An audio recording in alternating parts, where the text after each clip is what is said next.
Shalom sahabat Mitra Rema. Hari ini kita akan sama-sama mendengarkan firman Tuhan yang terambil dalam kitab Ester 4 ayat yang ke-16 yang berkata demikian. Pergilah, kumpulkanlah semua orang Yahudi yang terdapat di Susan dan berpuasalah untuk aku. Janganlah makan dan janganlah minum 3 hari lamanya, baik waktu malam, baik waktu siang. Aku serta dayang-dayangku pun akan berpuasa demikian, dan kemudian aku akan masuk menghadap raja. Sungguh pun berlawanan dengan undang-undang, kalau terpaksa aku mati, biarlah aku mati. Demikianlah firman Tuhan, dan firman ini akan sama-sama saudara dan saya renungkan di hari ini, yang saya beri judul Puasa Ester seri pertama. Saudara yang saya kasihi dalam Tuhan Yesus Kristus, firman yang tadi saya baca itu adalah perintah Ester kepada seseorang untuk pergi mengabarkan kepada Mordekai. Nah, kita mau lihat, ini awal Ester melakukan puasa 3 siang dan 3 malam. Karena ada banyak orang melakukan puasa Ester, tapi latar belakangnya mereka tidak paham.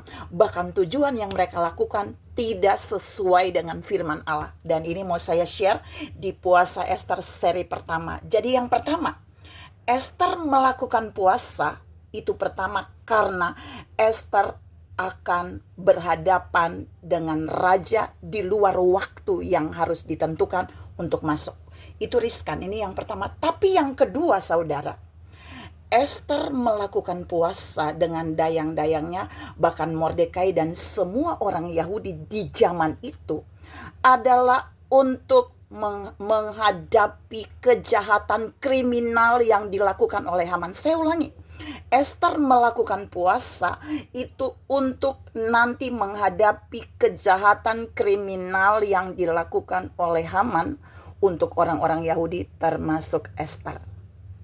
Jadi saya mau katakan buat saudara, firman ini mengajar kita bahwa jika seseorang menghadapi seorang kriminal, keluarga yang kriminal, orang yang merencanakan pembunuhan terhadap kita, kita puasa Ester.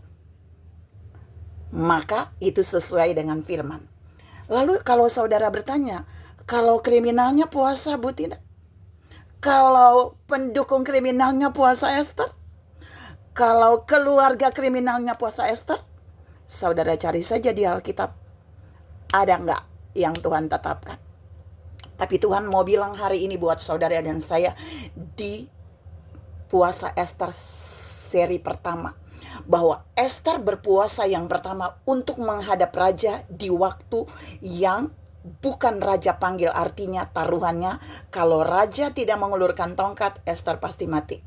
Tapi yang kedua, Ester berpuasa setelah itu dia harus menghadap raja untuk meminta sesuatu, menghadapi kejahatan seorang kriminal yaitu Haman yang didukung oleh keluarganya, yaitu oleh istrinya, untuk membunuh orang-orang Yahudi termasuk Ester dan Mordekai. Mari saudara dan saya tangkap bagian ini. Kalau ada di antara saudara yang orang mau melakukan perencanaan pembunuhan bagi saudara, anaknya mau membunuh, suaminya mau membunuh, dia mau membunuh, semuanya mendukung untuk membunuh saudara, puasa Ester, maka Tuhan pasti akan melakukan hukuman bagi orang itu. Ya mungkin mereka tidak akan mati seperti Haman, tapi ada kematian lain yang akan datang kepada mereka. Kematian secara rohani, kematian tidak bisa masuk dalam hadirat Allah, kematian tidak bisa mendapat pewahyuan, kematian di mana berkat-berkat yang sesungguhnya datang kepada mereka dimatikan oleh Tuhan.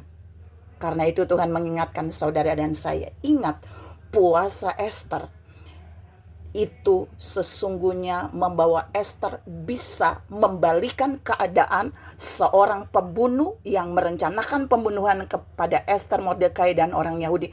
Terbalik, dia dan keluarganya justru terbunuh. Mari Tuhan mengingatkan saudara dan saya, kita boleh ada di sekeliling orang-orang yang merencanakan kejahatan pembunuhan, tapi kalau kita masuk dalam puasa Ester, Tuhan akan menghajar mereka, menghukum mereka sesuai dengan kejahatan mereka. Tuhan memberkati saudara berlimpah. Salam memahami puasa Ester dengan tujuan yang benar sesuai dengan Alkitab. Amin.